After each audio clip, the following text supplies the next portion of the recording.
अमेरिकी बाज़ारों का रुख भी देख लेते हैं, समझ लेते हैं। मतलब यहाँ पर फेडरल रिज़र्व के फैसले के बाद आप देखें तो बुधवार को आपको बड़ी लंबी सी लाल कैंडल दिखती है। अगले दिन कैंडल बड़ी है लेकिन थोड़ा बहुत डोजी पैटर्न पे है।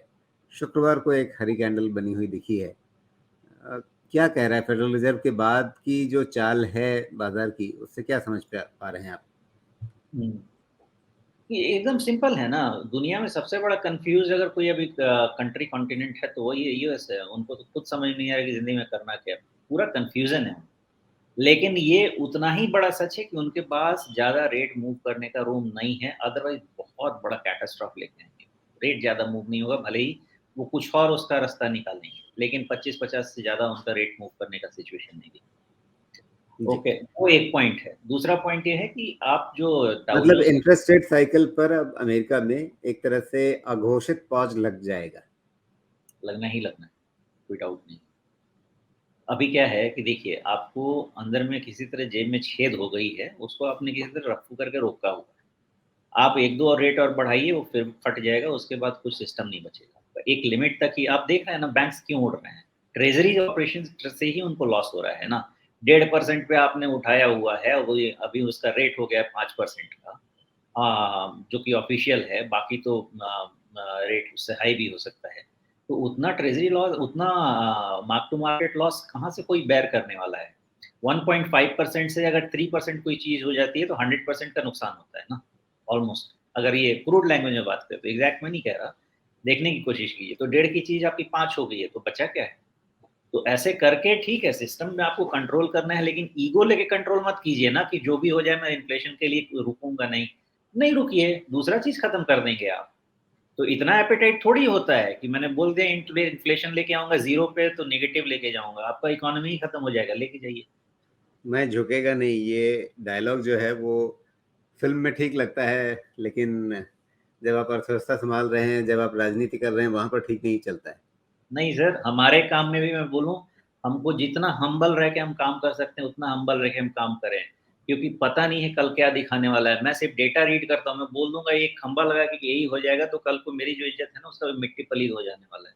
ये ह्यूमिलिटी सिखाता है हमारा मार्केट, इकोनॉमी। ये हम एक डेटा रीड करते हैं, जैसे जैसे होता है उसके बेसिस पे काम करते हैं। जितना हम्बल रह के काम करेंगे उतना फ्यूचर अच्छा होगा।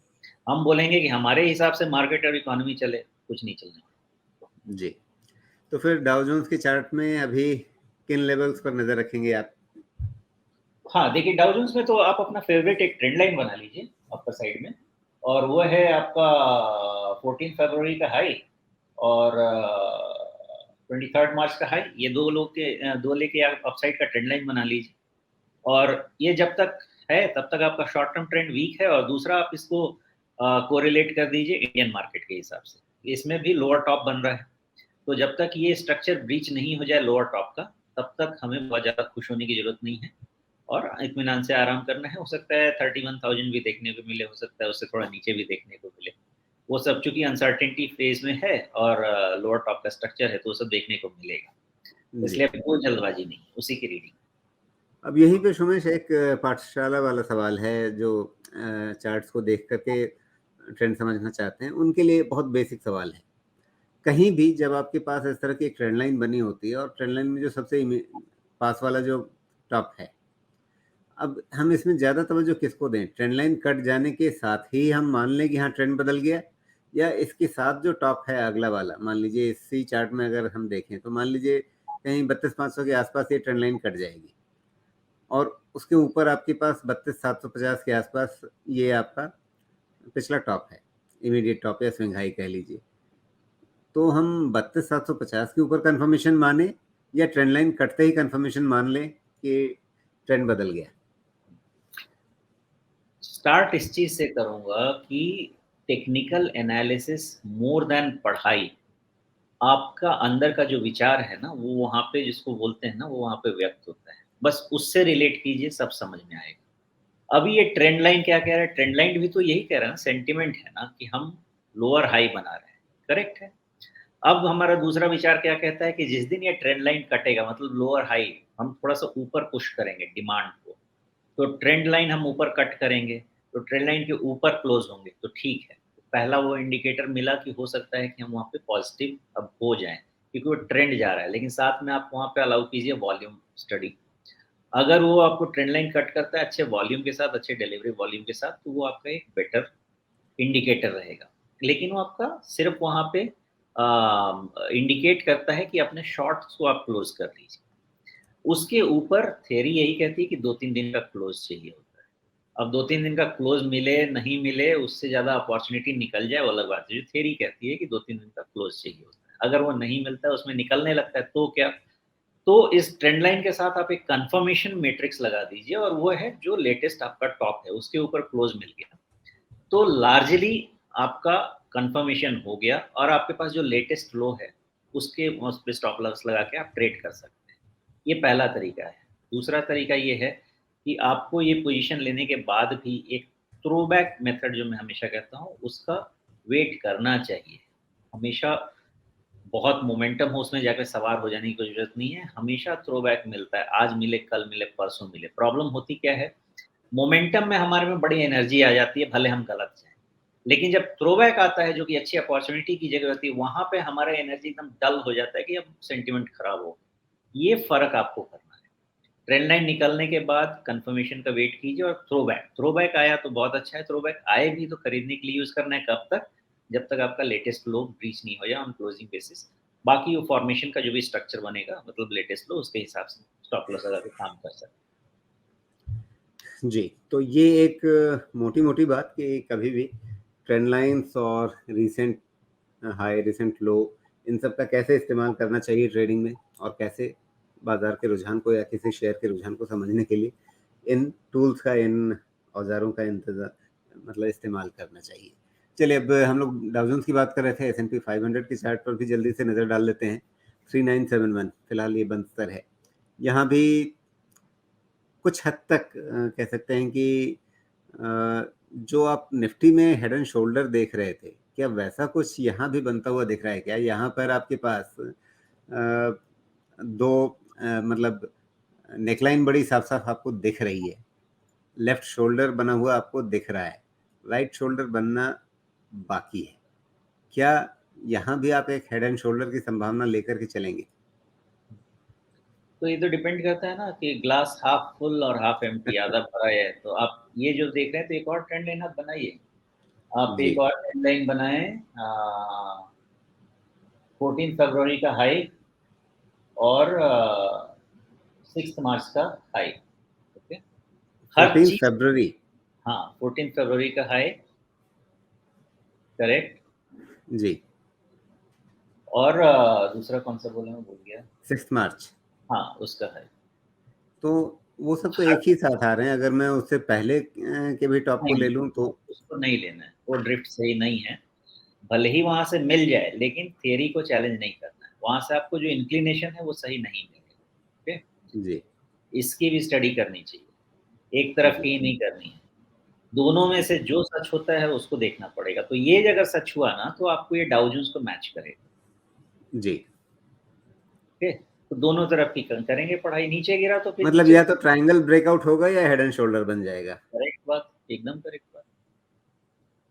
जी, इसी तो ये चीज़ का दोनों डर रहता संभावनाएँ। है। लेकिन हेड एंड शोल्डर्स में क्या है ना, आप फिर वही कहेंगे कि आप वो टेक्निकल एनालिस्ट जितने हैं, वो सब मुझे मार-पीट के भगा देंगे। मैं यही कहूँगा कि मेरा और सिर के कंधे का जो डिस्टेंस है, मुझे इसका सिर और कंधे का वो डिस्टेंस नहीं लगता। तो अब मैं ऐसा तो हूँ नहीं ना, होना तो जी, ऐसा चाहिए। हेड एंड शोल्डर्स वैसे नहीं बनेगा। मैं ऐसे ही लगा के देखता हूँ दिमाग में। जी।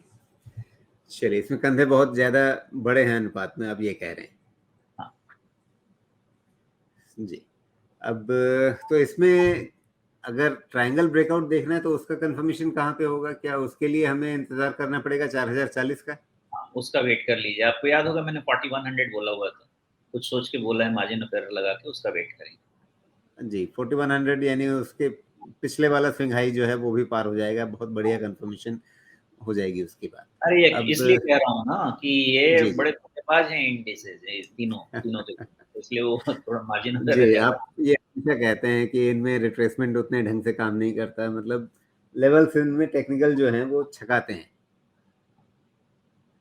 अब नैस्डैक यहाँ पर मतलब फिर भी चार्ट देखने से एक बार को एक झटका नहीं लगता, मतलब कुछ खराब नहीं लगता। जैसा हमें अपने आईटी इंडेक्स का चार्ट देख करके लगता है कि क्या मतलब वो अवसर भी है या क्या दुर्दशा हो रखी है, दोनों तरह से उसको देख सकते हैं। लेकिन नैस्डैक फिलहाल देखने से वैसा तो एकदम नहीं लग रहा, नीचे से काफी संभला हुआ दिख रहा है। देखिए, मैं तो कब से कह रहा हूँ कि 10,000 नहीं टूटना चाहिए नैस्डैक का, हो गया जो होना था। लेकिन जब आपने बना दिया है ना, अब प्रॉब्लम क्या है कि मेरी नज़र कब कहाँ जाती है मुझे भी उतना ध्यान नहीं रहता है। आप एक काम कर लें, ट्राई कर सकते हैं, 22 सितंबर का हाई ले लीजिए और 23 फरवरी का हाई ले लीजिए और ट्रेंड लाइन बना लीजिए, उसके ब्रेकआउट का इंतजार कीजिए। अब उसको क्या हम रीड करना है, head reverse head and shoulders read करना है कि कप एंड हैंडल एंड, नहीं नहीं वो नहीं, उसके पीछे आइए, पीछे पीछे, हाँ वो ले लीजिए, बस वो रीड कर लीजिए। नहीं, ये 12 सितंबर का हेड है, टॉप है। हाँ वही, और सॉरी गलत पढ़ा मैंने, हाँ 12 सितंबर का, 22 सितंबर नहीं, 12 सितंबर, जी, सॉरी। तो इसको कहाँ से कहाँ में लाना है? बस वो सीधी लकीर बन गई है, 12 to 80 पे जो आ रही है वही है। जी, वो अपने आप ही सीधी लकीर बन जा रही है। जी, तो जब तक ये पार ना हो तब तक दिक्कत है, आप ये कह रहे हैं। बिल्कुल दिक्कत है, क्योंकि जहाँ इनको पहुँचना था वहाँ तक तो पहली बार पहुँचा चुके हैं। अब इसके बाद पहुँचे तो फिर इनको दम मिलेगा। लेकिन आपको याद है हम बार-बार इस चीज़ को कहते हैं कि इसका डब्ल्यू बहुत बड़ा है। मतलब ये जी, साल 2 साल वाला भी डब्ल्यू हो सकता है। नहीं ऐसा है। लेकिन ये डब्ल्यू क्यों, मेरी फेवरेट कटोरी क्यों नहीं? वही वही कटोरी डब्ल्यू एक ही चीज़ है। थोड़ा राउंड कर दिया तो कटोरी बन गई, थोड़ा-सा ज़िगज़ैग कर दिया तो डब्ल्यू बन गया। क्योंकि इसकी कटोरी बहुत बनेगी तो बड़ी अच्छी बनेगी, सीधे 16,000 पे ले जाएगी। अभी नहीं, 2 साल से ऊपर। हाँ, अब देखिए आपको यहाँ ये पिछला आपको टॉप कब बनाया? 2021 में बनाया, नवंबर 2021 में। वहाँ से आप अभी तक पहुँचे हैं, तो मतलब आप कटोरी के आधे हिस्से तक ही पहुँचे हैं। तो जितना समय वहाँ से बीता है, उतना ही समय और निकलेगा, ये कुछ कम या कुछ ज़्यादा। और 2 साल में 50% मिलता है तो ज़िंदगी में चाहिए क्या इंसान?